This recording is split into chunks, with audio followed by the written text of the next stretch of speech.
कभी सोचा है जब एक इंसान अपने ही घर के किसी को दुश्मन बना दे, जब भरोसे की दीवार ढह जाए तो इंसानियत का क्या बचता है। उरई की वो खौफनाक कहानी जिसने हर किसी को झकझोर दिया। एक ऐसा मामला जिसमें साला बन गया जल्लाद और जीजा बना उसकी लालच का शिकार। साल था 2009। तारीख 26 मई। शाम के करीब 6 बज रहे थे। शहर कोतवाली क्षेत्र के मोहल्ला बघौरा में रहने वाले आरईएस के सेवानिवृत्त अभियंता चतुर्भुज प्रशांत का परिवार घर में बैठा था। अचानक फोन की घंटी बजी। सामने से आवाज आई, हम तुम्हारे रिश्तेदार हैं, इंदरगढ़ से आए हैं, जेल रोड पर हमारी गाड़ी खराब हो गई है, प्लीज अपने बेटे को भेज दो ताकि मिस्त्री से गाड़ी ठीक हो जाए। चतुर्भुज प्रशांत ने बेटे कमलेश कुमार उम्र 35 साल को भेज दिया। कमलेश मासूम था, मदद करने वाला इंसान। उसे क्या पता था कि वो कॉल उसकी जिंदगी की आखिरी कॉल होगी।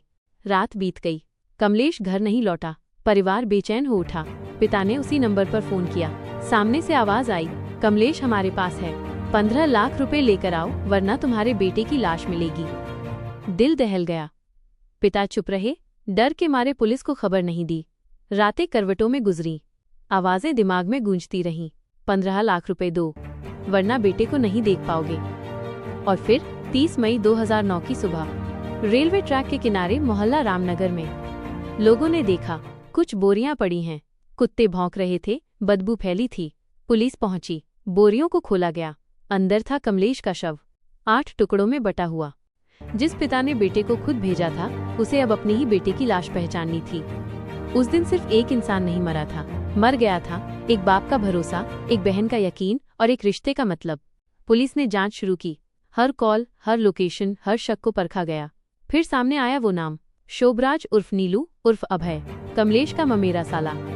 जिसने घर का खाना खाया, जिसने उस बहन के घर में अपनापन पाया, वही शोभराज इस पूरी साजिश का मास्टरमाइंड निकला। क्योंकि उसे पता था कमलेश के पिता हाल ही में रिटायर हुए हैं, घर में लाखों रुपए आए हैं।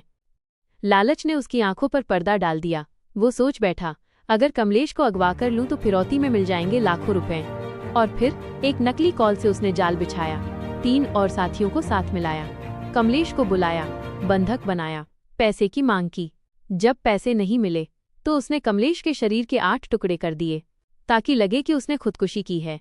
लाश को बोरियों में भरकर रेलवे ट्रैक के पास फेंक दिया। पुलिस ने जब शोभराज को पकड़ा तो वो शांत था, कहता रहा मुझे फंसाया गया है। लेकिन गवाहों के बयान, कॉल रिकॉर्ड्स और सबूतों ने उसकी सच्चाई खोल दी। 3 साथी नाबालिग निकले। उनका केस किशोर न्याय बोर्ड में चला गया। शोभराज जेल गया, लेकिन 2014 में उसे हाईकोर्ट से जमानत मिल गई और फिर वो फरार हो गया, गायब हो गया जैसे जमीन निगल गई हो। साल दर साल बीतते गए।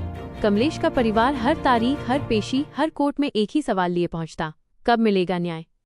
16 साल, लंबा इंतजार। फिर इसी साल मई में जब शोभराज चुरखी के एक गांव में त्रयोदशी में शामिल होने आया तो पुलिस ने उसे दबोच लिया। 11 साल बाद गिरफ्तारी हुई।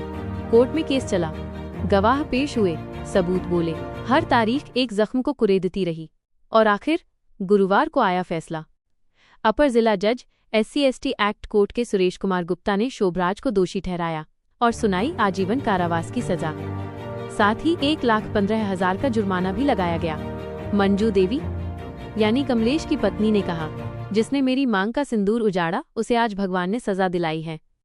कभी जो भाई जैसा था आज वो उम्र कैद की सलाखों के पीछे है और कमलेश की यादें अब सिर्फ तस्वीरों में रह गई हैं। लोग कहते हैं रिश्ते खून से नहीं भरोसे से बनते हैं, लेकिन जब भरोसा ही मर जाए तो इंसानियत का चेहरा कैसा होगा। 16 साल का इंतजार, 16 साल का दर्द और आखिर में मिला न्याय। यह कहानी सिर्फ उरई की नहीं है, यह कहानी उन सबकी है जो रिश्तों के नाम पर विश्वास तोड़ते हैं। क्योंकि सच चाहे जितना देर से आए, आता जरूर है।